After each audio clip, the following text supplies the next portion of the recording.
সিলেটের কোতোয়ালি মডেল থানার তাঁতিপাড়া এলাকা। রোববার সন্ধ্যায় বিক্রয়কর্মী সোহেল সরকার অফিস থেকে ওই পথেই ফিরছিলেন। এমন সময় তাকে ডেকে নেয় 14 থেকে 15 জন যুবক। পরে তাকে পাশের নাজমা নিবাস নামের বাসার দ্বিতীয় তলায় আটকে রাখে। এ সময় সোহেল সরকারের উপর চালায় নির্যাতন। পরে হাতিয়ে নেয় তার বিকাশের টাকা ও ফোন। ধারালো অস্ত্রের ভয় দেখিয়ে চাওয়া হয় 50,000 টাকার মুক্তিপণ। তারা জোরপূর্বক নিয়ে যায় একটা বাসায়। তারপরে দোতলা বিল্ডিংয়ের উপরে তুলে নিয়ে দরজা বন্ধ করে দেয়। দরজা বন্ধ করার পরে আমার হাত থেকে মোবাইলটা নিয়ে নেয়। পরে আমার ফোন নিয়ে নিছে রুমের ভিতরে দরজা নাগাইয়া, আর 5 জন বাহিরে 5 জন ভিতরে। পরে আমার বিকাশের পিন চাইতেছে, আমি বিকাশের পিন দিই না। পরে আমাকে অনেক মারধর করছে, চাকু ধরছে গলার মধ্যে, বলছে যে তোর আম্মাকে ফোন দে। আমি বলছি ভাই আমার গরিব মানুষ, আমার কাছে 1 টাকাও নাই, দিতে পারবে না। অনেক হাতে পায়ে ধরছি, অনেক অনুরোধ করছি, মানে তারা শুনে নাই। তখন আমার গলার মধ্যে ছুরি ধরে রাখছে, আর একজনে গ্যাস লাইট দিয়ে আমার চুলে আগুন ধরাই দিতেছিল। মানে তারপর আমি অনেক কান্না করতেছি, মানে কেউ শুনে নাই, দরজা বন্ধ করে দিয়েছে। তারা 5 জন বাহিরে যায়, গিয়ে সিগারেট খায়, আর আমারে 5 জনে মারধর করে। তারপর আবার তারা বাড়ায়, তারপর আবার তারা এসে আমাকে মারধর করে। সোহেলের অভিযোগের সূত্র ধরে পুলিশের অভিযানে 10 কিশোরকে গ্রেফতার করে পুলিশ।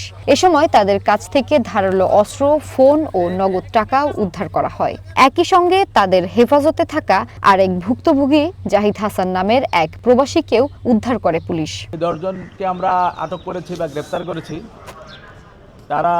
তাকে নির্যাতন করে তার কাছ থেকে তার বিকাশ নাম্বারের যে মোবাইলে যে বিকাশ নাম্বার ছিল সেই বিকাশ নাম্বার প্রিন্ট কোড নিয়ে টাকাগুলো ট্রান্সফার করে এবং তার কাছ থেকে তারা 50,000 টাকা দাবি করে। সেই টাকা দাবি পূরণ না হওয়ার কারণে তারা তাকে নির্মমভাবে নির্যাতন করে। 2 ভিকটিমের যে 2টি মোবাইল ছিল যেটি তারা ছিনিয়ে নিয়ে যায়, সেই মোবাইল 2টা উদ্ধার করে।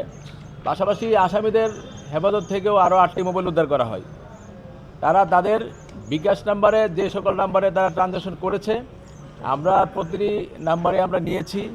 আমরা সেগুলো স্টেটমেন্ট নিয়ে এই টাকাগুলা ওই অ্যাকাউন্ট থেকে অন্য অ্যাকাউন্টে যদি যায়, এই লিঙ্কের সাথে যারা জড়িত আমরা তাদের বিরুদ্ধে আমরা ব্যবস্থা নিব। পুলিশ জানায় ঈদকে সামনে রেখে সিলেটে এমন অপহরণের একাধিক অভিযোগ আসছিল নিয়মিতই। ভুক্তভোগী সোহেল সরকারের দেওয়া তথ্যের ভিত্তিতে তাকে নিয়েই তারা সরাসরি ঘটনাস্থলে যান। এ ঘটনায় কোতোয়ালি মডেল থানায় একটি মামলা দায়ের করা হয়। গ্রেফতার ওই 10 জনকে কারাগারে পাঠিয়েছে আদালত। One national desk.